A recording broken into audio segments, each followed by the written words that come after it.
to another episode of Hoopla. It's your boy Rel. I'm joined by the creators of Hunger Creates Beast, development coach Mike Hussein, and photographer extraordinaire Nay, aka Goddess Visuals. How you doing today? Doing well. Doing well. How are y'all? So, welcome to Hoopla. So, I made this podcast pretty much to bring people within the basketball industry together to talk about their journeys. So, I mean, obviously, we all played the game, been around the game of basketball pretty much our whole lives. But I wanted to show people that there's more to the game than just playing, as far as being able to make money and have a career doing something around the game that's not necessarily playing. So, I always like to start off. So, can you guys tell us a little bit about yourselves, about how you got into the business that you have now, and like your upbringing as far as the game of basketball, and then we'll get into a little bit more from there. All right. So Go first. I'll go first. All right. Well, yeah. My name is Mike Hussein, born and raised in Staten Island, New York. I've loved basketball ever since I was just young. My mother is the one who really got me to really love basketball. The first gift I ever really remember getting as a youngin' was a blue basketball that was for the March Madness. I forgot what year. It may have been 98 or 99, something like that. It was a March Madness in NYC. And the Final Four, I mean. And yeah, I fell in love with it since then. And I've had a unique journey with basketball. Elementary school wasn't that good, so I didn't get picked on the team to play, with all the good elementary school kids. So had to work. Junior high school in 7th grade, I played on my first team. It was a CYO team, St. Sylvester's. Played with a bunch of, my friends that I grew up with. That was a cool experience. I wasn't all that good either then, but a lot of my friends were, so I was able to learn a lot. So going into high school, played 2 years, my freshman and sophomore year. Junior year, I got cut. That was devastating. No, not junior year. Senior year, I got cut. That was devastating. And had to work my tail off as a player. I ran into Jerry Mosley. Jerry Mosley, he's a big time coach out here. He's been coaching and developing players since, I don't know, probably like 30, 40 years. So he put me under his wing, really helped me out, when I didn't even have it financially. So from there, walked on to BMCC. And that was tough too, really just having to work my way onto a college team when I had no real high school varsity experience at all. But ended up making it through. Second year, I started every game, captain of the team. Was a big experience for me. Then the next year, ended up getting recruited by Johnson Wales University. I was out there on a scholarship for academics and athletics. And I got that from a showcase. So, I didn't even get recruited during the year. So, got that on the showcase. And, man, after that, came back home, dealt with some family stuff. My father had passed away. And, I was just figuring out what to do. I didn't know what I wanted to do. And Janaea, we were freshly together at that time. And I remember her telling me, why don't you just coach? I think you would really like it. I think, you always are watching videos and doing all these things, so why not do it? I was telling her, nah, I don't know, I don't want to do it. I don't want to talk to parents. I'm thinking all these bad things already, So, but ended up doing a Black Friday camp for Karl Anthony Towns' father over in Jersey. He needed people to help, so I was just like, hey, why not? I'll help. And then from there, I just fell in love with just wanting to train, because it was just a different feeling that I had, being able to help somebody else get better. So, from there, we both decided that we're gonna get into this basketball thing, and the name came from my cousin. Hunger Creates Beast. That was just something that just popped out of nowhere. We were thinking about names, a bunch of cheesy names, all of that, and we just couldn't figure it out. So yeah, Hunger Creates Beast came out of there. So that's pretty much my story to Hunger Creates Beast. Okay. Point. So yeah. So Janaea, go ahead. All right. So my name is Janaea, and everybody knows me as Nay, or Nay the Goddess Visuals. I fell in love with basketball maybe around the age of 6. I used to watch my older brother, play basketball a lot. And he used to just be outside playing at all the tournaments. He would come home with big trophies, and I always just was amazed. So from watching my brother play basketball, that's how I fell in love and really started wanting to get into basketball. I never really played on any teams growing up, elementary, middle school. I didn't play on any teams. I was just outside playing and being good, just outside. Um, it wasn't until I moved to Florida, I moved to Orlando, Florida, and then that's when I really started wanting to be a part of a team. From then on, I played freshman, I played sophomore, junior, but my senior year, I got cut as well, like Mike. Devastated. And yeah, didn't know what to do from then Yeah. on. I didn't know really what to do. After my senior year, I moved back to New York from Orlando. That was in 2014. I graduated in 2012. After I graduated high school, I moved back out here, still with really nothing to do. And I came back with my Uncle Jerry, who's his mentor. And my Uncle Jerry's we're related by marriage. I came back needing a job and just needing a place to go to, a place to be, put a little money in my pocket and possibly, find my way. Because after high school, I didn't know what I was doing. I just was bouncing all over the place. Got to Shoot for Success. Started working with Jerry. He gave me a really little camera. He noticed how, tech savvy I was, and he needed help pushing his Instagram, pushing his social medias and things like that. So, aside from me doing the work with the kids and little things that I was doing with the kids, I was making sure all the books were together, making sure that, all social media platforms were together. Like I said, he gave me a really small little camera, little digital camera, just so I can take pictures of what was going on during the summer.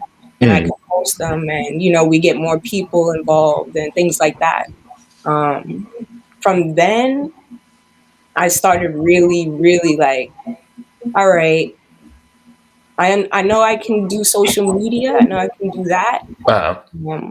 And I just got this camera, so let me see how I can work these two things together for myself, and it doesn't have to just be with this one camp. I ended up meeting a parent of a child that was in the camp who is actually a professional photographer himself, and I believe he worked for, I forgot what company it was, but it's a really big television company.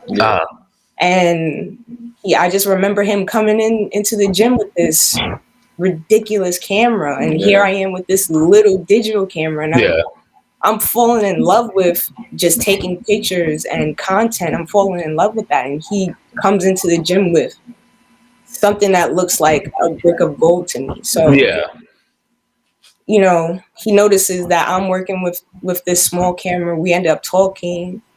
He tells me what I need to get. As soon as he tells me, I go to get it. Actually, Mike goes and helps me to go get it. He bought my first camera. We go to get the camera. I'm super, super excited. Get back to work. Start taking pictures. I probably was taking pictures with that camera for about like a week, 5 days to 7 days. And the guy, Matt, comes back, and I go and show him, like, look, I got the camera. I'm ready to do it. And he's just like, that's not the camera. No. That's not the camera you need. So yeah, so I had a camera that didn't, you couldn't take the lens off. It was just a regular camera. It wasn't the one that I really needed. And he explained it more in depth, and he showed me what I needed. And again, we went out maybe like the next month. We went out again. Mike buys me another camera. And from then on, it just took off. I was, we're always around each other. So yeah, wherever he went for whatever training he was doing, I'm taking my camera so I can practice, and vice versa in a lot of situations where I would have certain situations or certain opportunities where I was able to bring Mike on. Yeah, that's how HCB came into play. that's great. So I mean, so I know Mike talked about this a little bit. Like, even before you became like coaching, you showed signs of like wanting to coach.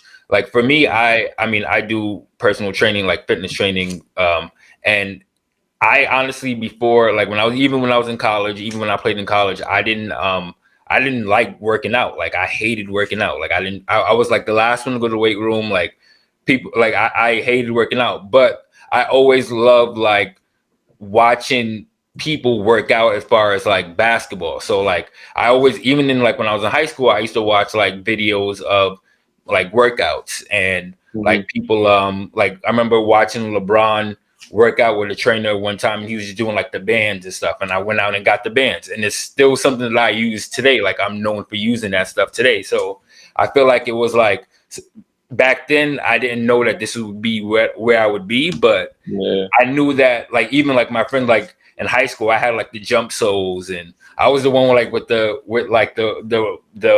bungee like cord bands back in the day. Like so like it kind of was me. I didn't know at the time, but me preparing myself for where I'm going to be now. And it's almost also like you didn't know that you were going to be a coach, but you showed signs that, like this is something that I am interested in. So Nate, did you have the same thing with photography? Like, were like before, were you like signs of like, okay, this is something I want to do, or you just wasn't something that on your radar at all? Well, like being a photographer wasn't so much on my radar, but a creative, I've always been very creative, into colors, into just doing anything creative, music. One of my best friends actually, once I did get into it, he actually reminded me there was a certain period of time when we were in high school that I was taking all of our friends' pictures and editing them. And for no reason, I was just doing it because it was fun. And I was actually getting money from it too, because that was just the type of person that I was. Like, if you wanted something, all right, give me $2 for it. I'll do it for you. Like, let me take this picture for you. Like, and it just worked that way. But it wasn't something that was out there, like, oh, be a photographer. Like, a photographer is an actual profession. Like, you can actually go and do that. When I was in high school, I don't remember anybody really saying, photography or the job fairs that we went to. I don't remember there ever being a photographer or, a videographer or anybody that worked in television. It was always just teachers and police officers, armed people in the military, things like that. I never experienced really somebody that actually was taking pictures. I really believe if I knew somebody that had a camera and was actually doing it, I would have probably took on to it a lot earlier when I was in high school. That makes sense. I mean, I say the same thing as I've talked to other coaches and stuff, even on here, and talk about like just basketball. Like growing up and I grew up in Brooklyn, so we always had people like teaching us the game, which I'm very grateful. Like obviously New York is the mecca of like basketball, especially like street basketball. So like we always had people showing us the game, but we didn't have really a lot of people showing us like how to work out and things like that. So like when I went to college and we had to have to work out as the team, I didn't know what to do. I didn't know the basics. So like I felt like having someone like what we do as far as the training, or even like the type of training that you do, like we have people that showed us the basics, but not to the level of where you are right now, with this. So like I feel like people like us are push the next the next generation forward, because same like you said, there's not, I mean, I'm thinking like in high school I don't really remember a lot of like photographers, anything like that, but I think also social media has also helped with that, because even now I know so many friends that are like become photographers, like Yeah. famous, known photographers, just from starting the social media and then creating it from there. Yeah. Yeah, for sure. Yeah. Social media definitely pushed that. And I remember she used to constantly take pictures of herself when I met her. And like, Way to show my yeah, inside. yeah, like she used to always do that. So I'm like, yo, why not just try taking pictures of just other workouts too? Because again, she was still like, as I was starting to get into the workout thing, she was still trying to figure out, I don't want to just sit around. Like I want to do something. Like I got to be productive.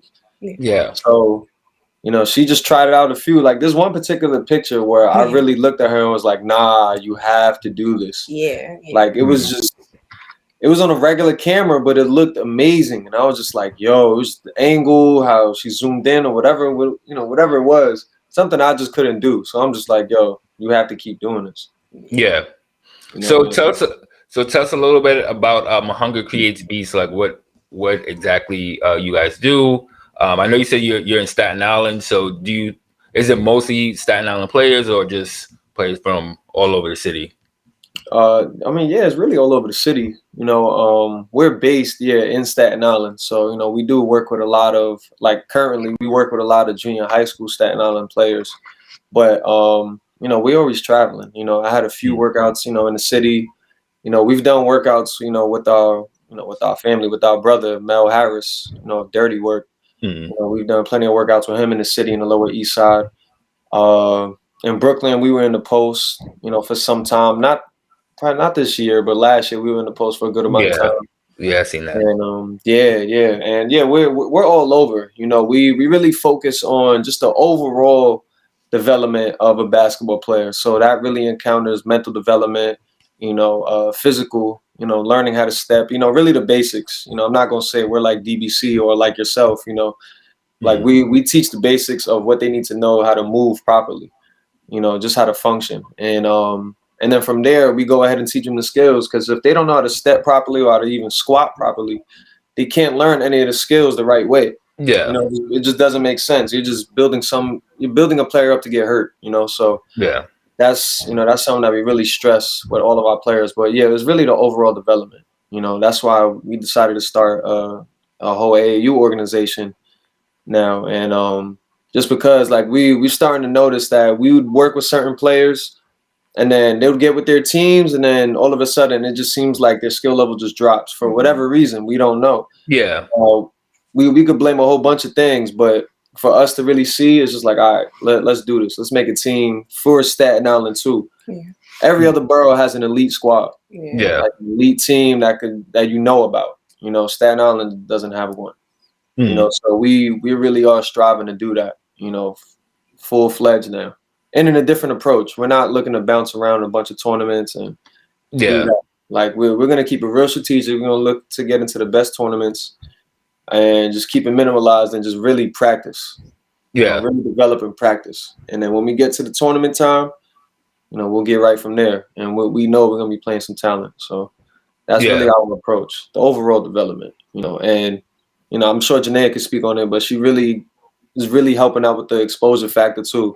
She's coaching now, but she's really she's really helping with helping these players get exposure too, because Staten Island has a perception as well too with basketball players that we're just not as good. They're okay. I know some people who are good out there, but they're not like out here. Which we want to change that whole perception too.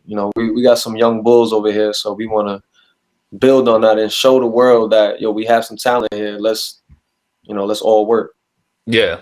And I think that approach to doing the AAU is really good, like having the development part with the actual team. I think that separates certain teams, because a lot of people, a lot of kids now, they just bounce around from team to team just based off, I know I can just play here, I could go to this tournament, that type of thing. But having somewhere where they could actually call, like have a home and be like, yo, I could not only play basketball here, but I could actually come here for drills and like the learning the actual game. I feel like even parents, that's something that parents would want for their kids more than the actual just I'd rather have my kids do that than be in the AAU, just going tournament to tournament, and not really getting their skills level up. This competition, but not really the skills part. Yeah. Yeah, and I mean, and on top of that, we're not even looking for any money from the parents. Like, we're doing this straight off of just fundraising, sponsorships.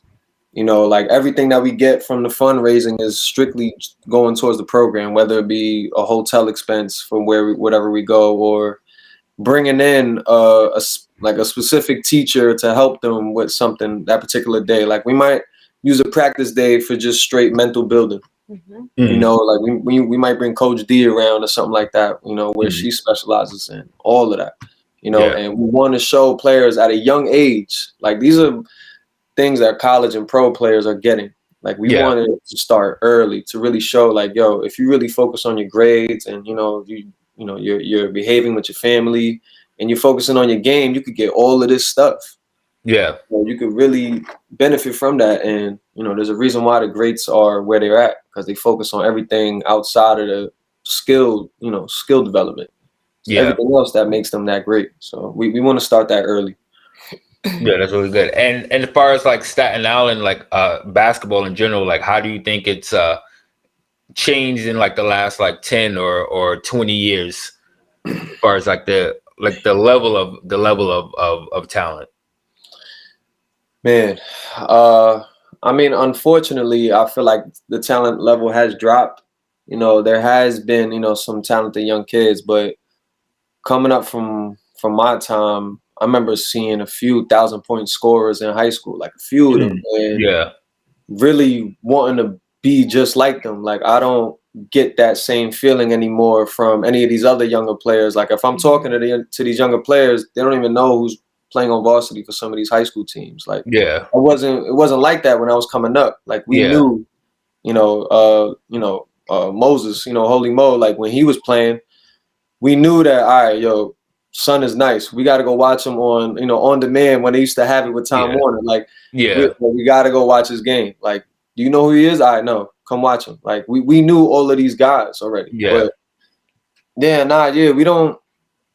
The talent level dropped, in my opinion, from the last 5 years, really. Yeah. And again, I honestly don't know why. You know, it could be a culture thing. It could be, I don't know. Like, I really don't know why. But again, we're really working our tails off to really change that. You know, we've been all over. We've met professional players. We've worked with them. We met some great coaches. You know, so we just want to take all that knowledge, bring it back to Staten, really make something happen. Yeah, I mean, I think like even just in general, New York City, like I feel like the level of like, I think there's still the really good players in the city, but I think for the most part, a lot of like the better players they leave, like, or they do 2 or 3 years here and then they wind up going somewhere else. Like, there's so many times I'm watching NCAA and they're like, "Oh, this kid's from New York City," and I'm like, "Really?" Yes. Like I've never heard of him. Like, or like, I mean, or you look him up and like he went to a school that we know of, but he went there like for 2 years and then he wound up leaving or something like this. So like, I feel like I mean, over the last 10 years, I think that's happened a lot more. Like a lot of like better players. I mean, obviously New York still will always have really good players here, but I feel like players are leaving now and like going to these prep schools, going away now even earlier than they were when we were younger. So it's like there's so many players. They're like, yeah, he was born here, he was born in New York, he was born in Brooklyn, and I'm like, really? Like, I don't really even remember this kid, like. So I feel like overall, just everywhere in the city, it's a lot of that. Like a lot of players, they're just like, I want to get out. Like, I kind of get that too, because I was on a smaller scale. I wasn't on NBA level. I mean, I went to Division II, but my whole thought was after high school was I gotta leave New York. Like, I didn't apply to any schools in the city. I was like, I'm leaving. Like, I gotta get out. So I understand it, but like kids are doing it now at 16, 17. Yeah. And it's like, I mean, I guess it's working for their benefit if they get into the place like where they are. But I think it's also like the prep school era is a lot bigger now than it was when, even 10, 15 years ago. Nah, it is, definitely is, and shoot, we've had an experience with that earlier this summer, and like, in my opinion, man, like I just don't. think it really benefits the players to really bounce around like that. You know, you see some of these NBA guys, some of the toughest ones, like Curry and Dame. You know, they all, I mean, with college too, but they all stood at their schools for at least 3 to 4 years. Yeah. You know, it was a certain thing of consistency that came with that.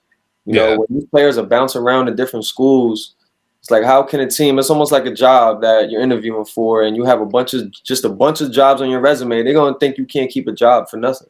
Yeah, you know, you don't show any longevity with a team.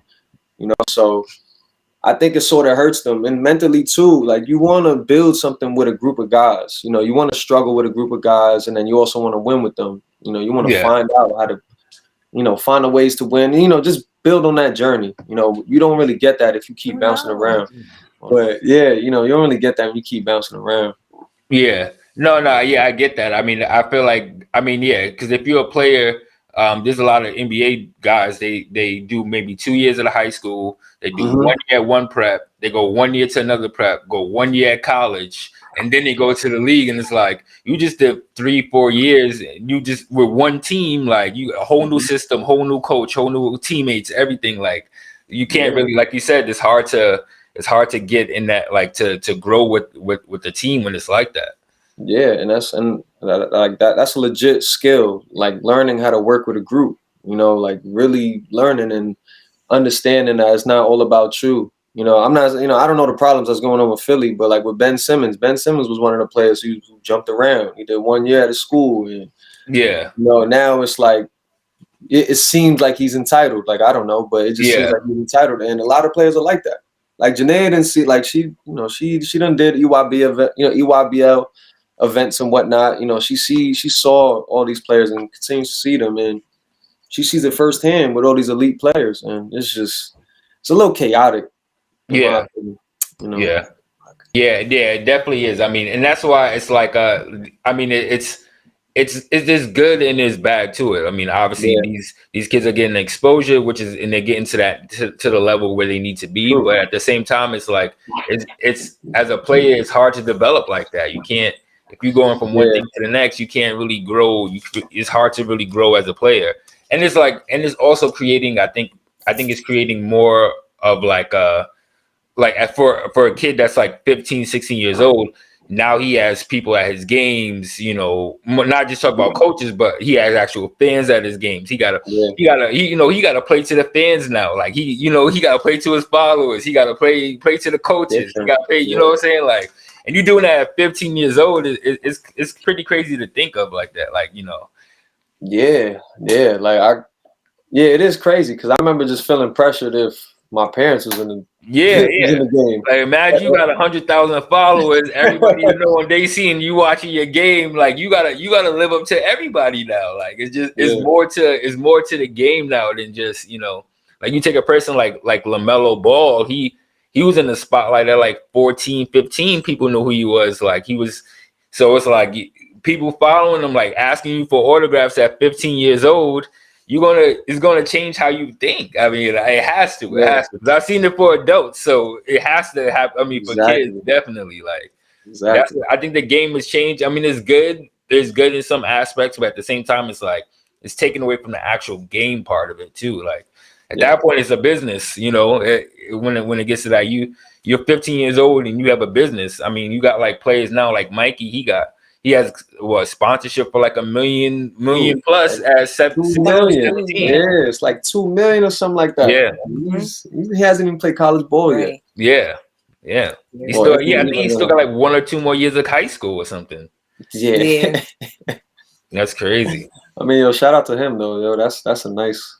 Yo, that's dope. I mean, it's dope. I mean, I can't be mad at it at all. But it's crazy. I'm not mad at it. And I think it's worth it too, because I mean, you take a kid like that, he has 1 million followers.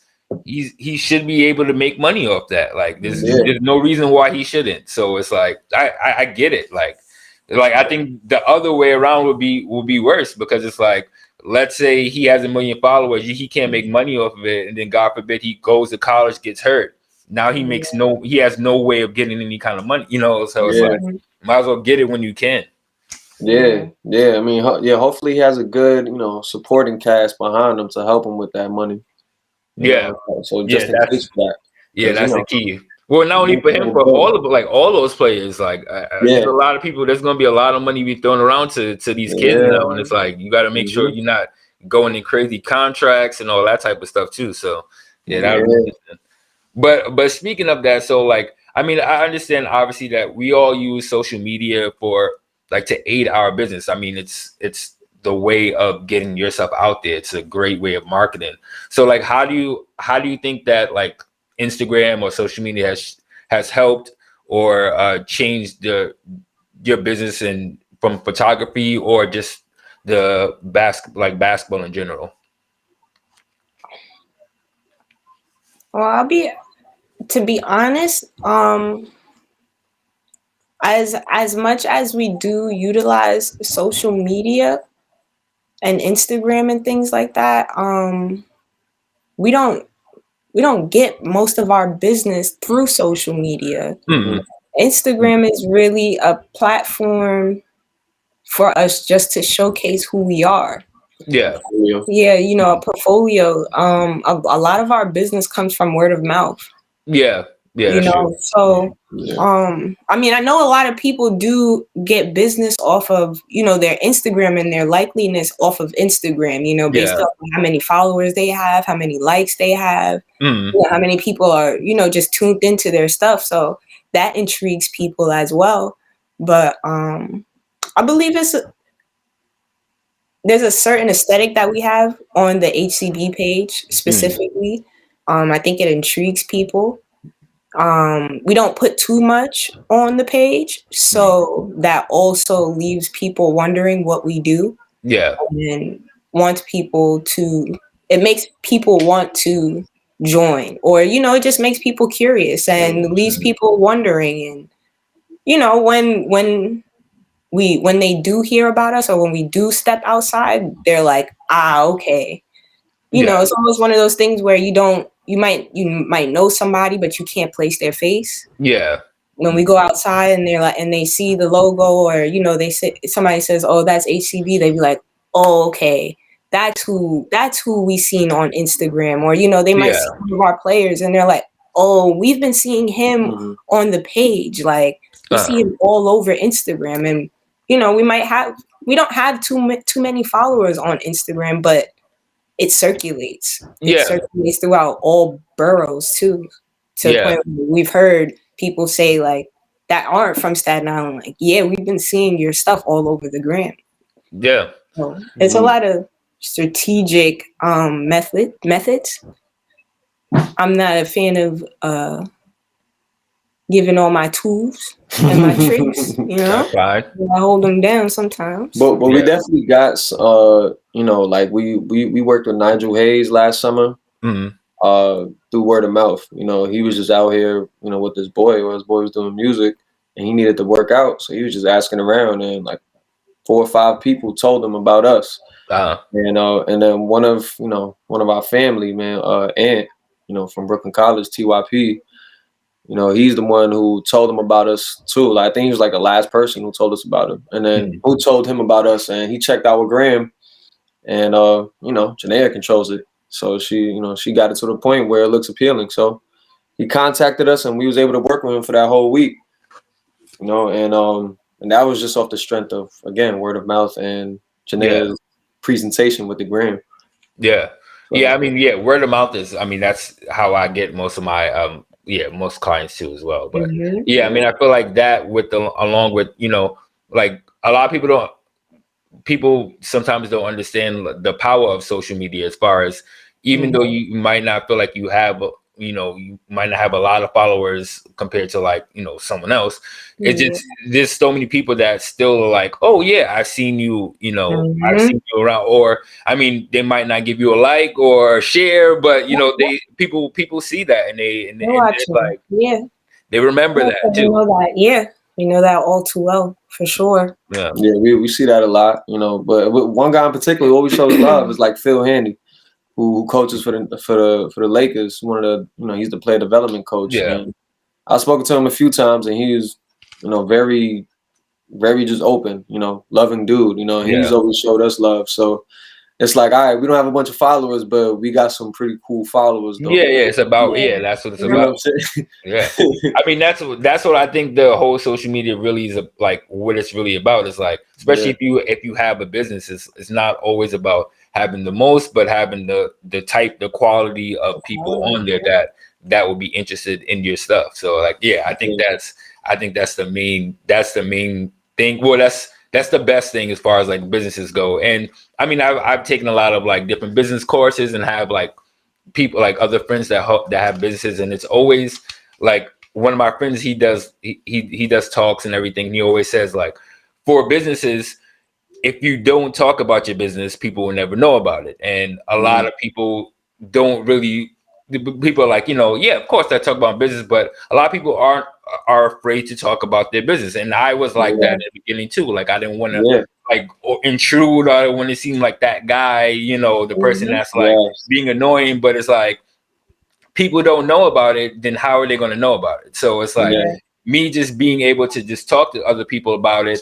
Now I've gotten more like opportunities, because maybe that person I talked to 2-3 weeks later, they're talking to someone else, and then they mention it, and then like they're like, okay, I need a trainer. So now they hit that, So I've got a lot of people just from people that are telling them about my business and just thinking like nothing of it, because I'm like, all right, this person is interested. But 2-3 months down the road, they're telling 2 other people about me. And then, so I think that, I mean, there's a lot to it. I mean, obviously there's other ways of doing it outside of social media, but I think that's the most important, as far as business goes. I think that's the most important part of social media and growing your business in general, or any business really. No, definitely, for sure. So I always like to ask this question every time I have it on. So let me know like the teams that you like, basketball, NBA, team that you like growing up, team that you like now, if it's the same or different, players that you grew up, like the players that you liked when you first started watching basketball, like players that brought you into the game, and then players you like watching now. Okay. I'll let you start. All right. Growing up, my favorite team was the Boston Celtics. The Celtics was my favorite team. It was just the Celtics. Yeah, I was a heavy Celtics fan. Bad. My favorite player was Rondo. I was a big fan of the big three. Garnett, Paul Pierce, Ray Allen. Yeah, it was the Celtics all of high school. And then after high school, now I started falling in love with the Spurs. Just how they move around. Yeah. And then I found out about Kawhi. Kawhi is currently my favorite player. And I really like the Jalen kid. He's just Jalen Green. Yeah, he's just crazy. Oh yeah, Jalen Green. Yeah. Yes. I don't really have a favorite team right now. I don't have a favorite team. I'm a little guilty of not knowing much about like what's going on in basketball. Like I'm lost. So I just know a few players and the older players. Mike's always watching old YouTube videos, so it's more old players than it is current players. Yeah. Yeah. So yeah, for me, I had different phases. So I mean, like near like my elementary school phase into junior high, it was Kobe and AI for me. About AI. Yeah. That's a baby, again, like even with Kobe, like I don't even know why I liked Kobe at first. Like AI was, everybody loved AI. Yeah, AI. I don't think I've met anyone that doesn't like AI. Right. Yeah, like I wanted, like I had the finger sleeve, like I had that. I was hyped when I had that. Like what? Like I felt like I was AI. But Kobe, I don't even know why, but I think my mother, again, she was planting these seeds. Like she had bought me a pencil bag thing or whatever, and I just had Kobe, his picture doing a dunk or whatever. And I was just like, oh my gosh. I just started liking him. He had a fro, and I'm like, oh, that's cool. Yeah. So but from junior high school all the way to my college years. It was Miami Heat and D Wade. Okay. I fell in love with D Wade when he went at Baron Davis his rookie year. He had that little pullback. He had shifted Baron Davis crazy. Oh yeah. I was like, oh, like I knew who Baron Davis was. I was like, who the hell is this? Yeah. You know? I actually love D Wade. When he was in Marquette his last year. I think they went to the Final Four or maybe Elite Eight.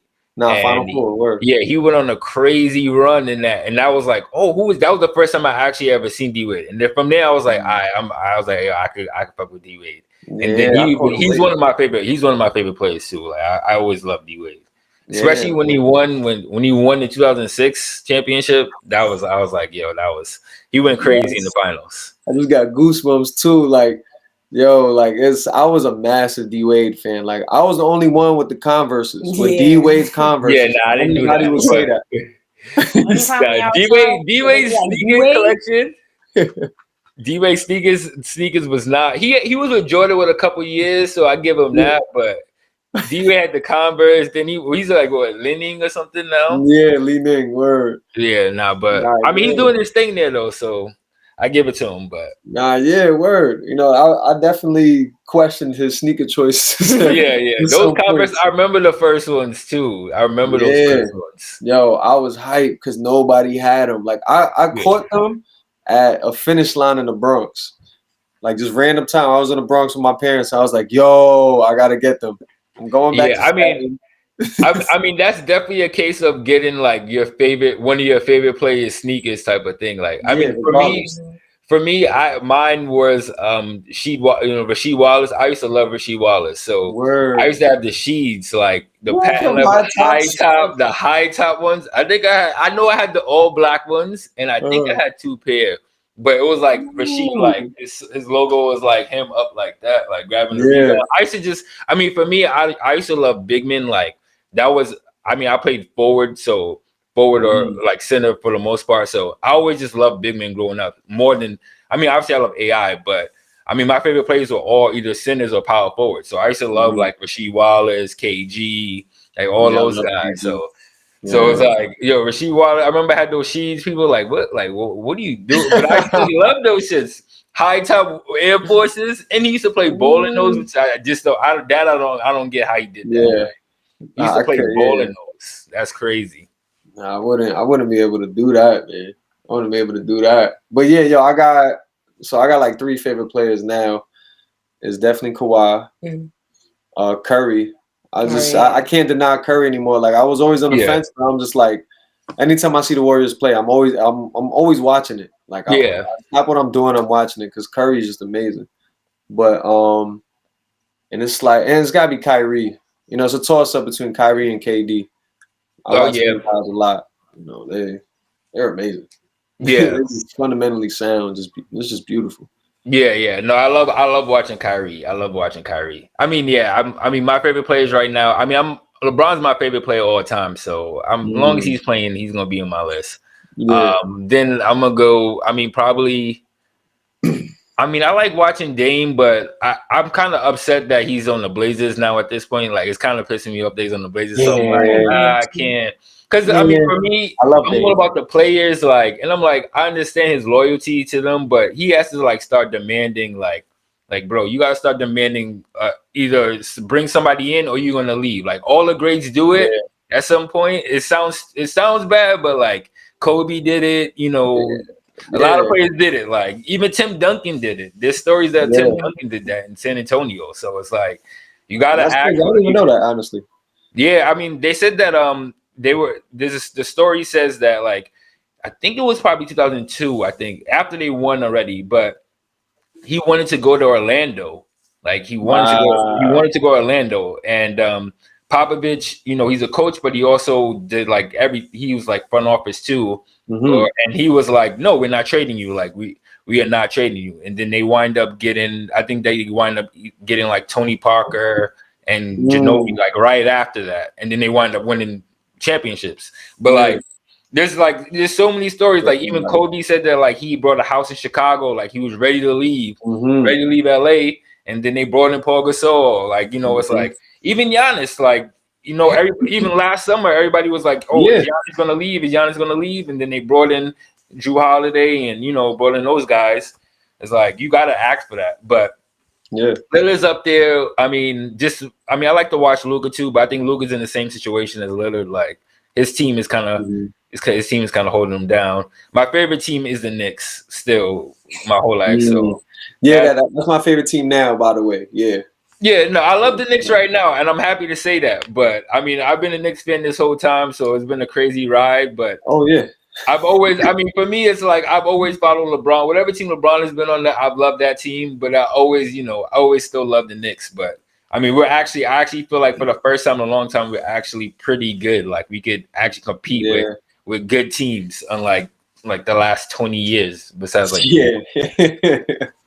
And I think that's also like kind of ruining the city a little bit. I mean, ruin like the fans, because obviously Knicks fans are loyal, but like just being around the younger generation. I mean, I'm not sure how it is with you guys with the younger generation, but like when I work with younger players and I see, because I do like clinics with the Nets and even for the Nets too, but when I ask like these younger players or see like what's their favorite team, a lot of kids, the Knicks aren't their favorite team, and it's like growing up, everyone was. I mean, for us, I felt like everyone's favorite team was the Knicks, and it's like asking these kids now, like, "Oh, what's your favorite team?" And they're like Atlanta, or like because of Trae Young, like it's. I feel like because the Knicks have been so bad that like these players and like the kids growing up are now choosing players over the team now more than back in the day. Because I mean, when I grew up, it was the Knicks in the '90s. So I mean, like when I fell in love with the Knicks, it was Patrick Ewing. We were actually, we we're going to the finals or losing to Jordan. We were actually in the hunt. But if I grew up in the 2000s and we only made the playoffs 3 times in 20 years, I probably wouldn't be a Knicks fan either. So it's like it's tough. Yeah, it's funny. It's funny. I'm sorry, bro, to cut you off, but it's funny you brought that up, like, because I really thought, like, man, the Knicks playing bad. Like, was that something that contributed to just NYC ball just declining? Like, because that does have an impact. We have MSG channel. Like, all we're gonna see is just bad basketball. Even as a kid, like, you might be watching with your dad, and it's just like, man, you see your dad mad all the time, and it's just like, are the Knicks really that bad? I mean, I think it kind of plays. I mean, I feel like obviously, I mean, I do clinics with the Nets, so when we do events, the kids are like, we like the Nets. But even then, some of them aren't really all Nets fans. And the reason that they are is because of Kyrie and KD. They weren't, because I was there when they had like D'Angelo Russell and all those guys. And even though they were good, the kids weren't like, oh yeah, we're Nets fans. But now with Kyrie and KD, they love, kids love Kyrie. Like, especially Kyrie, like the kids love Kyrie. So it's like, it makes sense. Like, I understand, like, for Nets fans, I feel like their fan base is growing, but Knicks fans, obviously they have the biggest fan base, but they don't have, I feel like the younger fans aren't really as much as it used to be. One, because I think they aren't good, and also it's on your parents. So like, if your parents is a Knicks fan, you're probably going to be a Knicks fan because you're going to be watching the games with them. But if your parents aren't now because they're terrible, and your parents is watching LeBron and Russell Westbrook, then you probably aren't going to be a Knicks fan like that. And I think that's played a big factor. And I never thought of it like the playing standpoint, but that could be. I mean, that could be it, because I mean we were bad, and just even before the Nets were even like And we were so bad, and it's like, what else are you watching? You watching one of the worst teams we were like one of the worst teams in the league for like 20 years. Yeah, we were terrible. Our best player, with all due respect to him, was like David Lee. Like, and that's you know what I'm saying? He's a great player, but he was a role player on the Warriors when they won the championship. So that's tough. And it's like, and I feel like when things got better was when we got Melo and we got Amari. That's when the city started to come back. Like, everybody was like, all right, we're back. But that only lasted really like 2 seasons. It was like 2 or 3 seasons, and then all of a sudden, like, we were terrible, back to being terrible again. I'm like, how we went from Amari and Melo, like they were like the top, like everybody wanted them, and then all of a sudden we were just the worst team in the league again. Then we got rid of everybody. We got Porzingis, he left, like. Yeah. It just got disgusting here. Yeah, and I feel like that bears down on the city too, because I feel like the city just, since the Knicks have been good, the city's been more up as far as basketball. Just overall, Yeah. I feel like. Yeah. Nah. Yeah. There's definitely more talk. There's more talk about ball and whatnot, and you Yeah, hear the Knicks being talked about in a positive light. More than ever, and it does help to have Kemba, and like Obi Toppin playing for the Knicks. Those are yeah, New York yeah. guys. New York guys. Yeah, And yeah, New York City guys, not upstate, because they be having some upstate yeah, guys. yeah. No offense, but when you're from NYC, it's just a different feeling. Yeah, to have real New York City guys, yeah. Especially, yeah, guys that you could be like, oh yeah, he went to this school. He went here. Exactly. You might have seen him play. Like people that actually, oh, I watched him play when he was in high school. Like that, having Yeah. that connection to it. Yeah, I feel like that's a thing, and I feel like New York has kind of missed that too. Because I mean, like I said, most of the guys that come from New York, they leave before their high school is over. So there's a lot of people New Yorkers might not even seen them play. Like Yeah. Kimba played 4 years in New York. So a lot of people seen them in like tournaments and all that type of stuff. But take someone Yeah. like Cole Anthony, he only really did 2 or 3 years in New York and then he Mhm. left. So it's like it's Yeah. harder to relate, even though he did do the tournaments and all that stuff here in New York, but it's just different from that standpoint. Yeah, with a school, when I'm sure like Janae experienced that down south feel, and she used to speak about it all the time, like just the team spirit, that they Yeah. had down there and whatnot, Yeah. and like it's just different, like it's different when you're playing with a school behind you. You literally got a whole school backing you up. Our whole Yeah. school came to almost every game. It wouldn't matter how far it would be. Yeah, It didn't matter. and Yeah. that's just and NYC. I know I've seen it just decline that team spirit as well too. Yeah. Where, I mean, not that I like this, but you have crazy fans who literally fight for you Yeah. while the Yeah. game's Yeah. going on. You know what I'm saying? Like that's how much they really love their team. Yeah. And yeah, that's vital, man. That team spirit, especially when you're playing, just Yeah. hearing your Yeah. To people see go that. Yeah. crazy. Yeah, that is true though. I mean, I feel like I think part of that too is because New York also has so many schools too that it kind of takes away from like the schools actually like when I went to high school, we used to play against schools like Lincoln and all that. And Yeah, even though they didn't have that many fans, it felt like they had like a full stadium. You know what I'm saying? Because yeah, they could yeah. only fit, but they could probably in Lincoln's they could only probably fit no more than a couple hundred, if that. But it If felt that, like thousands, yeah, if that. Like with the people standing at the top. yeah, But it felt like thousands though, like yeah, just the atmosphere of it. And even like I worked with Lincoln before COVID, and it still had that type of feel, but it's only but so many schools that are like that. And it's like mhm. even you take something like that, like Lincoln packed is 200, 300 kids. But if you go down south and you go to a game and the school might not even be nowhere near as good, but they have 2,000, 3,000 kids in the stands, it's a totally Yeah, different feeling, like, and as a player, I'd rather play in that than play, you know what I'm saying? Just even, just in that in itself. yeah. So that you can't blame these players sometimes, Yeah. because they want that feel. They want to feel love. New York can be real Yeah. competitive and cutthroat. So Yeah, so definitely, yeah. so Definitely. it's teach his And and own. I, and I think it's also too like a point of when kids leave from New York, they also get that respect at the same time. Like, yeah, like Yeah. yeah, I'm a New York player, so like Mhm. because I know kids that like that went to prep school in different cities and stuff, and they're like, I got that respect because I'm a New Yorker. So, but here they just a regular, they just a regular player. But when they leave, they're like, we got that New York style, Yeah. type of game. So I think No, that's a lot of reason, a part of it too, of why a lot of these kids are leaving. Because I mean, I remember like when I graduated high school '06, so that was like the real beginning of the real prep, like kids going to prep school. I remember like early 2000s was really when they really started to like get big. But to see where it's at now, it's totally on a whole new scale of even yeah, when I was younger coming through that. So it's pretty interesting to see like how it all plays out as far, especially New York, how New York basketball is affected by all that, from the Knicks to AAU to prep schools. Like feel like all that plays a factor.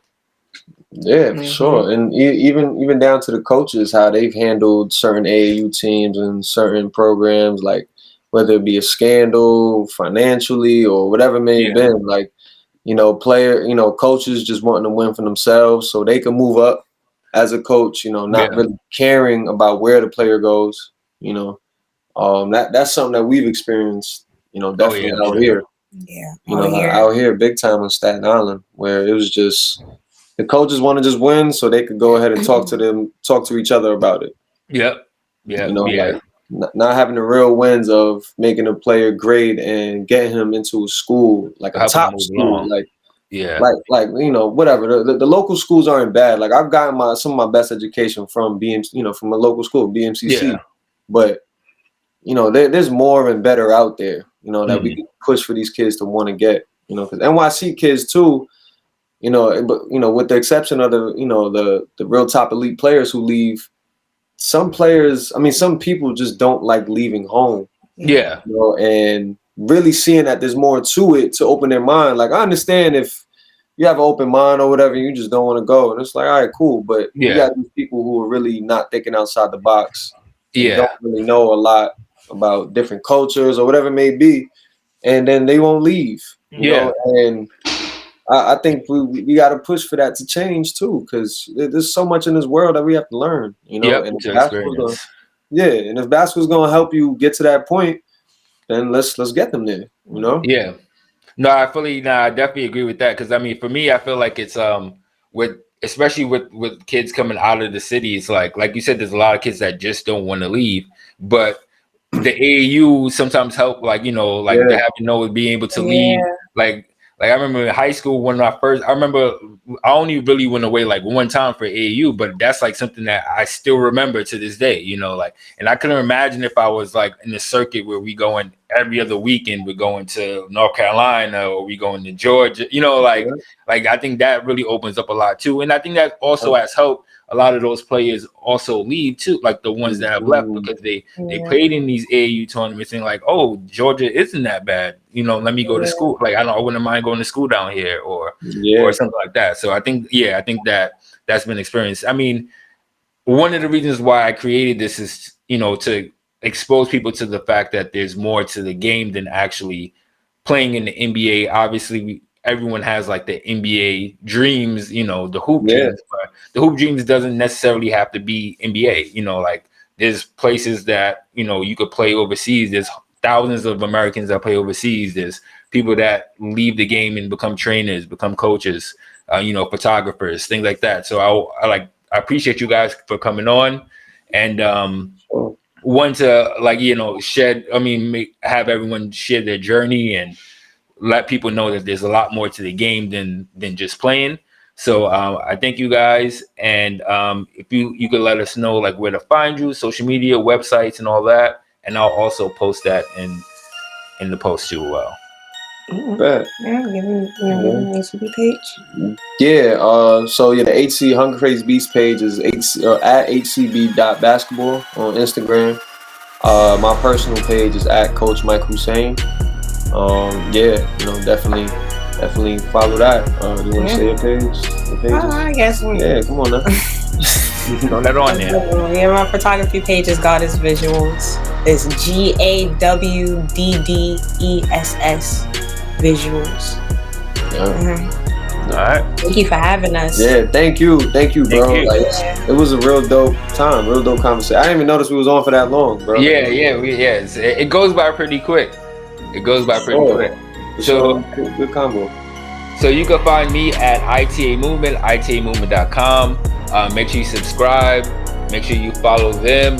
Check us out if you're in Staten Island or New York City. Hit them up. And like that, appreciate y'all. Check us out on the next episode of Hoopla.